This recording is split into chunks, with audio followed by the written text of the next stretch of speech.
$1,000 billion, जी हाँ, $1,000 billion से भी ज़्यादा निवेश भारत में हुआ है पिछले 25 सालों में। और ये नंबर 1 ट्रिलियन तक पहुंचा। और इसके पीछे कौन से देश हैं, एक कौन सा ऐसा देश है जिसको आप मैप पर पहचान भी नहीं सकते, देख भी नहीं सकते, और उस देश ने भारत में किया है जमकर निवेश, टॉप मोस्ट इन्वेस्टर बन के उभरा है जो देश।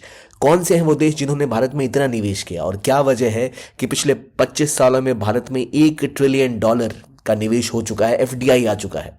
और हिमाचल प्रदेश से भी छोटा वो कौन सा देश है जिसने इतना निवेश भारत में किया? आइए जानते हैं इस पूरी कहानी को, क्यों, क्या और कैसे। वेलकम टू ज्ञान कोश। सबसे पहली बात, हमारा विजन है एक विकसित भारत का। विकसित भारत का विजन पूरा करने के लिए हमें चाहिए बहुत सारी इन्वेस्टमेंट। जो इन्वेस्टमेंट भारत में आती है वो आप कई तरीकों से कर सकते हैं। या तो आप किसी कंपनी के स्टॉक्स में इन्वेस्ट कर सकते हैं, लेकिन जब आप स्टॉक्स में इन्वेस्ट करते हैं, कोई देश में आकर भारत की किसी कंपनी में निवेश अगर स्टॉक्स में करता है तो जल्दी उसको बेचकर बाहर निकल सकता है। और फिर एक इन्वेस्टमेंट होती है लॉन्ग टर्म इन्वेस्टमेंट, जहां आप उस कंपनी के बेसिक इंफ्रास्ट्रक्चर पे निवेश करते हैं या लॉन्ग टर्म इन्वेस्ट करते हैं। जब आप लॉन्ग टर्म इन्वेस्ट करते हैं, कोई अगर बाहर के देश से भारत में आके लॉन्ग टर्म इन्वेस्ट करता है तो उसे कहते हैं FDI, foreign direct investment. Short term को एफपीआई की कैटेगरी में जाना जाता है, यानी जिसको आप स्टॉक्स में या बाकी जगहों पर निवेश करते हैं, यानी पोर्टफोलियो इन्वेस्टमेंट। तो एफडीआई किसी भी देश की ग्रोथ के लिए बड़ा रोल निभाता है आज के समय में। ग्लोबलाइजेशन जब से स्टार्ट हुआ है 1990 में, जब भारत की इकोनॉमी को हमेशा के लिए चेंज किया गया, 1990s के बाद से भारत में बाहर से पैसा आना स्टार्ट हुआ। पहले भारत ने अपनी इकोनॉमी को क्लोज करके रखा हुआ था। पीवी नरसिम्हा राव और मनमोहन सिंह ने मिलकर जब इकोनॉमी को ओपन किया, हालांकि मजबूरियां भी थी जिसकी वजह से ओपन किया गया, उसके बाद जो बदलाव भारत ने देखा है, वहां भारत ने यह देखा कि 2000 साल के बाद, सन 2000 के बाद 2024 तक भारत में 1000 बिलियन से भी ज्यादा निवेश हो चुका है। और मेजर ये निवेश कैसा हुआ है? ये एफडीआई है, यानी फॉरेन डायरेक्ट इन्वेस्टमेंट। इस इन्वेस्टमेंट का मतलब यह है कि लोगों ने भारत की डेवलपमेंट स्टोरी को माना है, उन्हें विश्वास है कि भारत लॉन्ग टर्म में पॉजिटिव ग्रोथ दिखाएगा, वो बेहतर रिटर्न्स लाके देगा। ये इन्वेस्टमेंट भारत के अलग अलग सेक्टर्स की ग्रोथ में बड़ा रोल प्ले करते हैं। चाहे आज भारत में मोबाइल मैन्युफैक्चरिंग हो, ऑटोमोबाइल मैन्युफैक्चरिंग हो, इसकी जो ग्रोथ आप देख रहे हैं, मान लो आज आप सबसे बड़ी मोटरसाइकिल कंपनी अगर दुनिया की देखो या इंडिया में देखो नंबर्स के हिसाब से, तो होंडा नहीं, हीरो है। और जो हीरो मोटरसाइकिल कॉप है वो पहले हीरो होंडा एक साथ हुआ करती थी। कंपनीज ने भारत में निवेश किया, भारत ने अपनी पॉलिसी को बदला। वो देश जहां भारत से पैसा लाना बहुत मुश्किल था, वहां पर हमने इन्वेस्टमेंट को और पार्टनरशिप को एनविजन किया, जिसकी वजह से भारत में इतना सारा निवेश आया है। और पिछले 24 सालों में $1 ट्रिलियन का मार्क हम बीट कर चुके हैं। पर आपको हैरानी की बात यह मिलेगी कि जो एफडीआई आया है, वो एफडीआई सर्वाधिक कहां से आया होगा? आपको लगेगा या तो यूएसए हो सकता है, या यूके हो सकता है, या फिर चाइना हो सकता है, पर ऐसा नहीं। असल में भारत में सर्वाधिक निवेश कहीं से आया है, तो वो एक छोटा सा देश है, इस वर्ल्ड मैप पे पहचानना भी मुश्किल है। जो यहाँ एक डॉट आपको दिख रहा है, इस डॉट पे लोकेटेड एक छोटा सा देश जो मॉरिशस है, यहां से आया है भारत में सर्वाधिक निवेश। मॉरिशस के बाद जो दूसरा सबसे बड़ा सोर्स है, वो भी कुछ उतना ही छोटा सा देश है, जो है यहाँ साउथ ईस्ट एशिया में, यानी सिंगापुर। तो भारत में जब आप निवेश की कहानी देखते हैं तो एफडीआई में सर्वाधिक इन्फ्लो कहीं से आया है, तो वो आया है मॉरिशस और सिंगापुर से। इसके बाद आपको यूएसए और यूके जैसे देशों का स्थान आता है। लेकिन इतने छोटे देशों ने भारत में इतना निवेश कैसे किया, जिनकी इकोनॉमी खुद भारत से कहीं छोटी है? आज भारत $3 ट्रिलियन से बड़ी इकोनॉमी है, मोर देन $3 ट्रिलियन। उनसे कहीं छोटी इकोनॉमी ने पैसा भारत में इतना निवेश किया कैसे? कहा यह जाता है कि यहां से अक्सर जो यहाँ टैक्सेशन रिबेट मिलती है, तो कई सारे ऐसी कंपनीज होती हैं जो अपने ऑफशोर अकाउंट यहां से खोलती है ताकि भारत में उनको टैक्स न देना पड़े, और पैसे यहां से घूम के भारत में आते हैं। लेकिन ओवरऑल अगर आप एफडीआई का डेटा देखें तो ये इतना बड़ा है, जो दर्शाता है कि भारत भविष्य में और ज्यादा एरियाज में ग्रोथ और इन्वेस्टमेंट देख सकता है। हालांकि ये टैक्स हेवंस और ये जो ऐसे सेक्टर्स या ऐसे देश जहां से पैसे घूम के राउंड टिपिंग होकर भारत में आ रहे हैं, ये दिखाता है कि भारत को शायद इन देशों के साथ मिलकर इस तरह की चीजों पर रोक लगाने की कोशिश करनी चाहिए। पर ये एक सक्सेस जरूर दर्शाता है। एफडीआई इन्फ्लोज की बात करें तो 2023-24 में हम देख रहे हैं लगभग $100 बिलियन ऑलमोस्ट यहां से आ चुके हैं। अगर हम अप्रैल दिसंबर 2023 की बात करें तो वहां भी सिंगापुर 13 बिलियन के साथ टॉप पर था। उसके बाद यूएसए और मॉरिशस देखने को मिलता है। इमेजिन करिए, ये देश जो लगातार भारत में इन्वेस्टमेंट कर रहे हैं, अगर हम पिछले कुछ सालों के नंबर्स को देखें 2022, 23, 24, तो सिंगापुर, मॉरिशस हमेशा टॉप पे रहते हैं। हालांकि हिस्टोरिकली मॉरिशस सबसे आगे निकला हुआ है। और भारतीय एफडीआई इन्फ्लोज की अगर हम बात करें तो 24 से 25 में भी इस बार भी 26% की ग्रोथ देखी गई है। 2024-25 के साल में भी हम अराउंड $42.1 बिलियन का इन्वेस्टमेंट भारत में आते देखे हैं एफडीआई के अंदर। तो इतना सारा इन्वेस्टमेंट जब भारत में आता है तो उसका क्या मायने है? जब किसी देश में एफडीआई इन्वेस्टमेंट ज्यादा होती है, इसका मतलब यह है जो बाहर के निवेशक हैं वो ये समझते हैं कि उस देश की ग्रोथ अच्छी हो सकती है। मान लो किसी ने ओला या फिर किसी ने फ्लिपकार्ट में निवेश किया जब वो कंपनी खड़ी हो रही थी, उसमें निवेश किया, उस पैसे को उस कंपनी ने अपने वेयर हाउस बनाने में, अपने लिए बाइक्स खरीदने में, इन सब में इन्वेस्ट किया। तो जब वो कंपनी बड़ी होगी 10 या 20 साल बाद, बहुत बड़ी हो जाएगी, तो उस कंपनी से उनका जो स्टेक होगा वो अरबों डॉलर्स का होगा, अभी लाखों डॉलर्स लगाने के बाद। तो यानी आप लॉन्ग टर्म किसी कंट्री के ग्रोथ में विश्वास रखते हो। एफडीआई की वजह से ही भारत में कई ऐसे सेक्टर्स हैं जहां तेजी से ग्रोथ देखी गई, चाहे गूगल हो या अमेजॉन हो, जो अमेरिकी कंपनियां हैं, इन्होंने काफी ज्यादा निवेश भारत में किया है। और इसकी वजह से आप देख सकते हो कि एक पूरा सॉफ्टवेयर इकोसिस्टम भी भारत में डेवलप हुआ है, जिसकी वजह से उस सेक्टर में एजुकेशन में ग्रोथ भी देखी गई है। यहां तक कि भारत में कई राज्य जो आज हब बन चुके हैं मैन्युफैक्चरिंग का, वहां पर एफडीआई की वजह से ही मेजरली ये ग्रोथ देखी गई है। अगर आप एफडीआई इन्फ्लोज देखो भारत के राज्यों में, तो टॉप पर आपको महाराष्ट्र दिखाई देगा। महाराष्ट्र, कर्नाटका, गुजरात, हरियाणा कुछ ऐसे राज्य हैं जहां लगातार ग्रोथ इन्वेस्टमेंट हुई है। तमिलनाडु और तेलंगाना जैसे राज्य भी लगातार एक ऐसा सेक्टर रहे हैं, एक ऐसा एरिया रहे हैं इंडिया का, जहां कंटिन्यूअस निवेश देखा गया है। और इसीलिए इन राज्यों की स्थिति इकोनॉमिकली भी बाकी राज्यों से बहुत बेहतर है। यहाँ पर जॉब की सिचुएशन बेहतर है, बाकी राज्यों से लोग वहाँ जा रहे हैं। हालांकि भारत ने लगातार कोशिश की है कि ये बाकी राज्यों में भी फैले, जैसे बिहार और झारखंड, उड़ीसा जैसे राज्यों में, जहां पर हमें जरूरत है, जहां पर वर्कफोर्स है, कि वहां भी ऐसी ग्रोथ हो। पर क्योंकि इन राज्यों की इकोसिस्टम ऐसे डेवलप हो चुके हैं कि यहां पर निवेश करना आसान है, उस पर आउटकम बेहतर मिलता है, इसलिए इन राज्यों में निवेश लगातार बढ़ता जा रहा है। इन एरियाज में अगर हम गौर करें तो आपको यह भी देखने को मिलेगा कि भारत में एफपीआई यानी फॉरेन पोर्टफोलियो इन्वेस्टमेंट पहले ही $1 ट्रिलियन से ऊपर का हो चुका है, लेकिन एफडीआई उस मामले में एक ज्यादा इंपॉर्टेंस रखता है। भारत के जिन सेक्टर्स में एफडीआई सर्वाधिक फ्लो करता है वो सर्विसेज सेक्टर। भारत ने कोशिश की कि मेक इन इंडिया प्रोग्राम और बाकी स्टैंड अप प्रोग्राम्स जैसे रन करके कि भारत मैन्युफैक्चरिंग में भी उसका शेयर बढ़ाए, लेकिन अभी तक भारत के सर्विसेज सेक्टर में ही सर्वाधिक निवेश किया गया है एफडीआई कंपनीज के थ्रू। तो वो दिखता है एफडीआई जो वहां से आता है बाहर से, वो सर्विसेज सेक्टर को आइडेंटिफाई इसलिए करता है क्योंकि भारत में उस हिस्से से जुड़ी हुई वर्कफोर्स ज्यादा है। भारत में इकोसिस्टम है, यानी वैसी कंपनियां ऑलरेडी ऑपरेट कर रही हैं, तो साथ में ग्रोथ और प्रॉफिट के चांसेस बढ़ जाते हैं। इसी वजह से देश और कंपनियां लगातार भारत में इन सेक्टर्स में इन्वेस्ट करती है। अगर आप पिछले कुछ सालों में देखो तो भारत में एफडीआई करने वाली कंट्रीज में कुछ नए देश उभर के आ रहे हैं, जैसे यूएई ने भी काफी ज्यादा इन्वेस्टमेंट भारत में स्टार्ट कर दी है।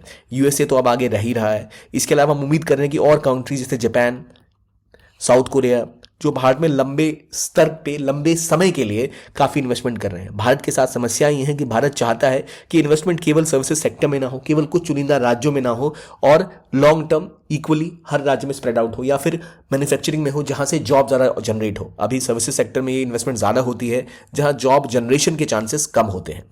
भारत ने अपने देश को दुनिया के इन्वेस्टमेंट का हब बनाने के लिए कई प्रोग्राम्स रन किए, जैसे मेक इन इंडिया प्रोग्राम, जहां पर इंडिया ने सेल्फ रिलायंस और मैन्युफैक्चरिंग के ऊपर फोकस किया ताकि भारत में अगर आप और निवेश कर पाए। भारत ने पीएलआई स्कीम को शुरू किया, तो ये इंसेंटिव स्कीम्स जहां पर आपको टैक्स रिबेट्स और इन्वेस्टमेंट में रिबेट्स मिलती हैं, इसकी वजह से कई कंपनीज ने भारत में आके अपने मैन्युफैक्चरिंग यूनिट स्टार्ट किए। एक्सपोर्ट का प्रमोशन करने के लिए हमने special economic zone says create किए, जहां पर आप कंपनी को स्टैब्लिश करते हो तो आपको कई सालों तक टैक्स रिबेट्स दी जाती हैं, आपको इस तरह मैनेज किया जाता है, जो विशेष प्रोविजंस आपको देते हैं। हमने एफडीआई के नॉर्म्स को बदला। पहले भारत में एफडीआई निवेश करने के लिए बहुत कम सेक्टर्स थे, और बाकी सेक्टर्स में अगर आपको निवेश करना है तो पहले आपको गवर्नमेंट से क्लियरेंस लेनी होगी, यानी ऑटोमेटिक रूट से आप एफडीआई से पैसा नहीं निवेश कर सकते थे। अब गवर्नमेंट क्लियरेंस का मतलब है कि आप पैसे लेके आओ, पहले परमिट लाओ, फिर उस कंपनी के साथ पार्टनरशिप करो, फिर वहां पैसे लगाओ।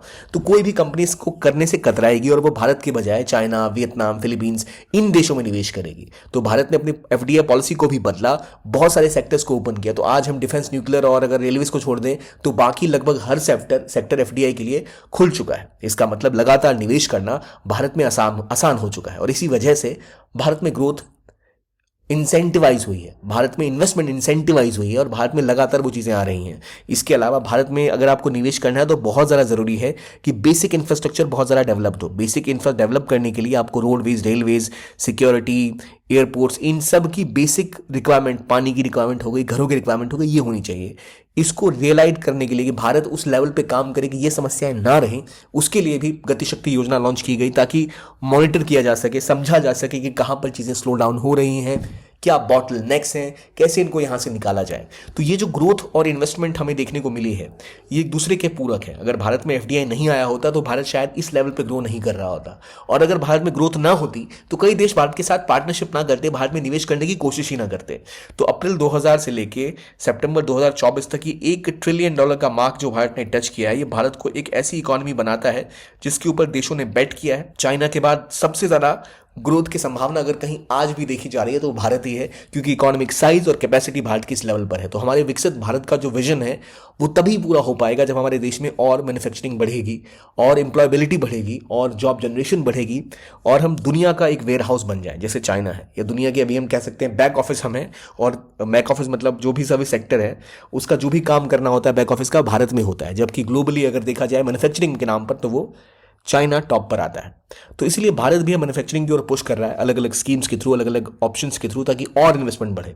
पर ये $1 ट्रिलियन का इन्वेस्टमेंट का जो नंबर है ये दिखाता है कि 1990s के बाद से भारत ने जब अपनी इकोनॉमी को लिबरलाइज किया, ओपन किया, उसके बाद कैसे दुनिया ने भारत की क्षमता को पहचाना है। बाकी कंपनीज ने भी रियलाइज किया कि भारत में रिटर्न्स आ सकते हैं। हालांकि ये भी रियलिटी है कि मॉरिशस और सिंगापुर जैसे देश अगर टॉप पर आते हैं, सिंगापुर को छोड़ दें, मॉरिशस जैसा देश अगर टॉप पे आता है बार बार, तो वो दिखाता है कि भारत की टैक्स रिजीम में भी कुछ गलती है जिसको सुधारने की ज़रूरत है, ताकि ऐसा ना हो कि भारत का ही पैसा भारत में बाहर से घुमा के लाया जाए। तो ये सब चीज़ें तो होती रहेंगी, पर हाँ एक बड़ी बात ज़रूर है कि भारत ने $1 ट्रिलियन का मार्क टच कर लिया। अब रिक्वायरमेंट ये है कि हम और कई सेक्टर्स में इसको डाइवर्सिफाई करें। जो FDI है हम चाहते हैं वो एग्रीकल्चर में आए, 5G के सेक्टर्स में आए, जो इमर्जिंग टेक्नोलॉजी है वहाँ के सेक्टर्स में आए। आप चाहते हैं कि मैन्युफैक्चरिंग में आए, तो उसके लिए हमें वहाँ पर फोकस करते हुए जो जॉब इंटेंसिव सेक्टर्स हैं वहाँ पर निवेश के प्रावधान खोलने होंगे, और बेहतर वहाँ पर अट्रैक्ट करना पड़ेगा इन्वेस्टर्स को। केवल गुजरात, कर्नाटका, महाराष्ट्र, तमिलनाडु जैसे राज्यों के बजाय हमें उत्तर प्रदेश, बिहार, झारखंड, इन राज्यों में भी निवेश के चांसेस को बढ़ाना पड़ेगा। और FDI अगर यहाँ आएगा तो हम यहाँ भी ग्रोथ की संभावना देख पाएंगे। चाहे बात हो चिपसेट्स की या हम बात करें सेमीकंडक्टर्स की, तो उनके लिए भी इन राज्यों में और बाकी के इलाकों में जो पिछड़े हैं उनमें भी ग्रोथ और इन्वेस्टमेंट में संभावनाएं तलाशनी चाहिए, ताकि वहाँ भी FDI और भारत अपनी इस ग्रोथ को लगातार अचीव करता रहे। और साथ में रिफॉर्म्स बड़े लेवल पे होने की ज़रूरत भी है, चाहे लेबर रिफॉर्म्स हो या फिर लैंड रिफॉर्म्स हो। इन सब की लड़ाई अभी तक जारी है। एक India is still in the process of building. Bharat अभी बन रहा है और बनता ही रहेगा, और ज़्यादा इन्वेस्टमेंट और ग्रोथ यहाँ पर हमें देखने को मिलेगी। लेकिन अगर आप अपनी UPSC प्रिपरेशन को बिल्ड करना चाहते हैं तो बहुत इंपॉर्टेंट है कि आप प्रैक्टिस करते रहें। अगर आप क्लासेस कर रहे हैं तो अच्छी बात है, नहीं कर रहे या फिर अगर कर भी रहे हैं तो आपको इंपॉर्टेंट है कि आप प्रैक्टिस करें। प्रैक्टिस के लिए आपको चाहिए कि जो भी आपने पढ़ा है आप उसको एसेस कर पाएँ, अपने आप को समझ पाएँ। इसलिए हमारा एक प्रोग्राम है सृजन, जो काफ़ी सक्सेसफुल रहा है। पहले भी कई स्टूडेंट्स ने इसमें सिलेक्शन लेके मेंस क्वालिफाई किया है, प्रीलिम्स क्वालिफाई किया है। इस टेस्ट सीरीज में, इस प्रोग्राम में आपको क्या मिलता है? इसमें आपको प्रीलिम्स और मेंस की टेस्ट सीरीज मिलती है, जहां आपको फुल लेंथ और सेक्शनल टेस्ट मिलते हैं। पर खास बात यह है कि डेली प्रैक्टिस के अलावा, आपको टेस्ट के अलावा, प्रैक्टिस के अलावा आपको क्या मिलेगा? आपको मिलेगी पर्सनलाइज मेंटरशिप। यानी अगर आप कहीं फंस रहे हैं, कोई चीज़ें जो आपको समझ नहीं आ रही, आप दिक्कतों में उलझे हुए हैं, तो आप मेंटरशिप को ज्वाइन करके सीधा सीधा कम्युनिकेट करके अपनी दिक्कतें सामने रख सकते हैं, क्या समस्याएं हैं। और हमारी टीम जो मेंटर्स की है वो आपको सपोर्ट करती है, आपकी इस प्रॉब्लम को रिजॉल्व करती है। तो एक personalize mentorship program plus practice plus focus, ये सब का ध्यान रखा जाएगा इस कोर्स में। यह सृजन 2025, जिसमें आपको याद रखिए फुल और सेक्शनल दोनों टेस्ट मिलते हैं, वीकली प्रैक्टिस होती है, पर्सनलाइज मेंटरशिप मिलती है, डेली MCQ मीन्स की प्रैक्टिस होती है आपकी। और ये सब आपको मिलेगा लाखों में नहीं, केवल 11,800 रुपये से कोर्स स्टार्ट है। अगर आप इसको ज्वाइन करना चाहते हैं तो इस वीडियो के डिस्क्रिप्शन बॉक्स में आपको लिंक मिल जाएगा, या फिर आप 8045888846 पे कॉल करके इसके बारे में डिटेल से जानकारी ले सकते हैं। ये ऑनलाइन ऑफलाइन दोनों ही ऑप्शंस के साथ आपके लिए उपलब्ध है। आप चाहे तो ऑनलाइन भी ज्वाइन कर सकते हैं, या आप चाहे तो ऑफलाइन सेंटर्स पे आके भी जो हमारा ऑफलाइन कोर्स है उसको भी ज्वाइन कर सकते हैं। ये आपको इंग्लिश और हिंदी दोनों भाषाओं में उपलब्ध है, तो आपके पास यहाँ लैंग्वेज और मीडियम की भी दिक्कत नहीं आएगी। और ये कोर्सेज 11,800 रुपये से ही स्टार्ट हो रहे हैं। अगर आप इंटरेस्टेड हैं तो जल्दी से ज्वाइन करिए, क्योंकि एग्जाम्स बहुत जल्दी आने ही वाले हैं। सो डू ज्वाइन इट, और लिंक आपको डिस्क्रिप्शन बॉक्स में मिल जाएगा। इस वीडियो के लिए इतना ही। देखते रहिए ज्ञान कोश and have a nice day. Keep watching ज्ञान कोश।